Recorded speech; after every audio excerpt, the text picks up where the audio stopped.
페이지 15. 타인. 만남이란 놀라운 사건이다. 너와 나의 만남은 단순히 사람과 사람의 만남을 넘어선다. 그것은 차라리 세계와 세계의 충돌에 가깝다. 너를 안는다는 것은 나의 둥근 원 안으로 너의 원이 침투해 들어오는 것을 감내하는 것이며, 너의 세계의 파도가 내 세계의 해안을 잠식하는 것을 견뎌내야 하는 것이다. 페이지 17부터 22페이지까지입니다. 모든 지식은 언젠가 만난다. 별에 대하여. 당신은 지식을 얻는 방법이 무엇이라고 생각하는가? 일반적으로는 지식이 책 속에 있고 내가 그것을 읽음으로써 그 지식을 얻는다고 믿는다. 하지만 실제로는 그렇지 않다. 지식은 그런 방식으로 얻을 수 있는 것이 아니다. 나는 조금 이른 나이에 지식을 얻는 방법에 대해서 알게 되었고, 이것이 성인이 될 때까지 배움에 대한 올바른 관점을 심어주었다. 지금 생각하면 그것은 행운이었다. 내가 알고 있는 것을 당신에게도 알려주고자 한다. 20살의 봄이었다. 이렇게 말하니 무언가 희망차고 아름답게 들리지만 그때 나는 재수생이었다. 왜 그랬는지 지금은 생각나지 않는데, 사회에 대한 나름대로의 불만 표시였는지 단발머리를 하고 있었다. 사진을 남기지 않은 당시의 나에게 감사할 따름이다. 재수학원은 콩나물시루처럼 수험생들로 빼곡했다. 나는 언제나 교탁 바로 밑에 맨 앞자리에 앉아 허리를 구부정하게 숙이고 옆머리로 얼굴을 가린 채 필기에만 열중했다. 지금 같아서야 남들보다 한 해 더 공부하는 게 뭐 그리 대수냐며 느긋하게 생활할 수 있을 것 같지만, 당시에 나는 심약했다. 내가 지금 최선을 다하고 있음을 스스로에게 티내고 싶었다. 입시 공부 외에는 다른 어떤 것도 하지 않았다. 미안했다. 어머니가 빚을 내어 마련해준 시간이 아닌가. 입시에 나오는 것이 아니라면 그 무엇도 보지 않으려 했다. 한눈 팔지 않고 교과서와 문제집만 보겠다고 다짐했다. 그토록 보고 싶은 세계 문학도 당분간 펼쳐보지 않기로 했다. 못내 아쉬워 가방 속에 넣고 다녔지만, 그렇게 각박하게 지내던 어느 날, 사회문화 수업 시간이었다. 사회문화 선생님은 연세가 많았다. 언제나 오래된 갈색 양복 차림에 입술 가까이 마이크를 대고 일정한 톤으로 잔잔하게 수업을 진행하셨다. 수업은 거대한 칠판의 왼쪽 윗부분부터 시작해서 오른쪽 아랫부분에 이르기까지 한치의 오차도 없는 필기로 채워졌다. 보는 눈이 없는 학생이라도 대번에 느낄 만큼 연륜이 묻어나는 수업이었으나 인기 있는 수업은 아니었다.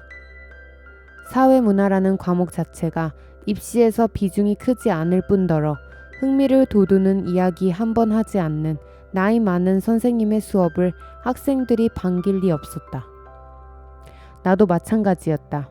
그날도 그저 선생님의 빈틈없는 필기와 목소리에 집중해서 따라가고 있었다.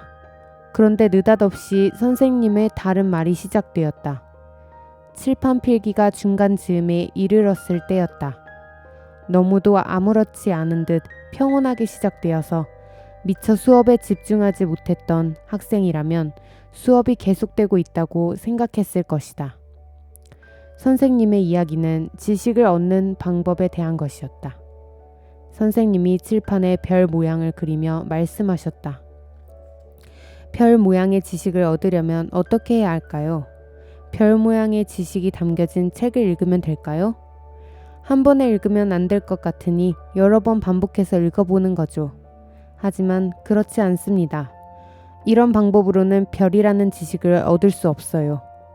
지식은 그런 방법으로 얻을 수 있는 게 아닙니다. 다른 책을 펴야 해요. 삼각형이 그려진 책, 사각형이 그려진 책, 원이 그려진 책, 이런 책들을 다양하게 읽었을 때 삼각형과 사각형과 원이 내 머릿속에 들어와 비로소 별을 만드는 것입니다. 나는 필기를 멈추고 고개를 들어 선생님을 보았다. 선생님은 칠판에서 눈을 떼지 않으셨다. 그리고 자연스럽게 아무 일도 없었다는 듯 다시 수업을 이어나가셨다.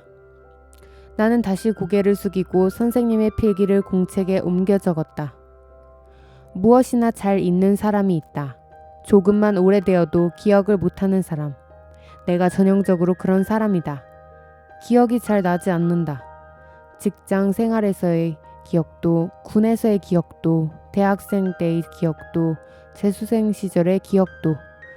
그런데 이 순간이 가끔 기억난다. 칠판에 그려진 단조로운 삼각형과 사각형과 원의 도형들, 그 옆에 동그랗게 표현된 사람과 머릿속에 선명하게 그려진 별 하나. 그리고 한 가지 더 기억나는 건 그 무렵부터 다시 세계문학을 펼쳤다는 것이다.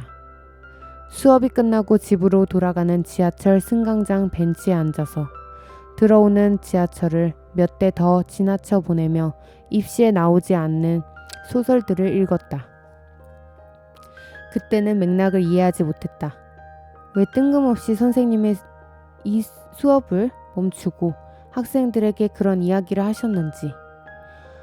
많은 시간이 지나고 어른이 된 지금에서야 알 것 같다. 선생님은 수업 중에 학생들과 눈 한 번 마주치지 않았지만 아이들의 심리가 어떤지, 그러한 심리 상태로부터 어떤 생각에 도달해 있는지를 알고 계셨던 것이다. 나를 비롯한 아이들은 조급한 마음에 스스로 입시의 틀 안으로 들어가서는 문을 걸어 잠그고 그 범위 내에서만 사유하려고 했다. 변명거리는 충분했다. 시간이 없지 않은가. 어차피 입시에 나오는 범위는 정해져 있는데 그것만 반복하는 것이 가장 효율적이지 않겠는가. 하지만 사실은 그렇지 않다.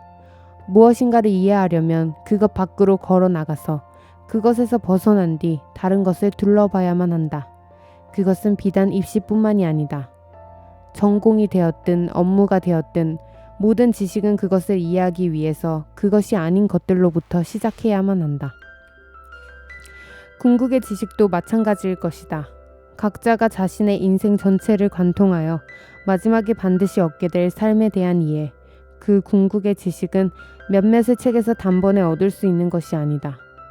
어린 시절의 오해와 노년의 오만과 무수한 시행착오와 상실과 고통과 그 속에서도 기어코 피어나는 작은 행복과 사랑하는 이의 부드러운 손과 깊은 눈동자와 내면의 고요, 그것들 속에서 우리는 삼각형과 사각형을 얻을 것이고 마침내 인생의 마지막에 이르렀을 때 삶이라는 별이 무엇을 의미하는지 비로소 이해하게 될 것이다.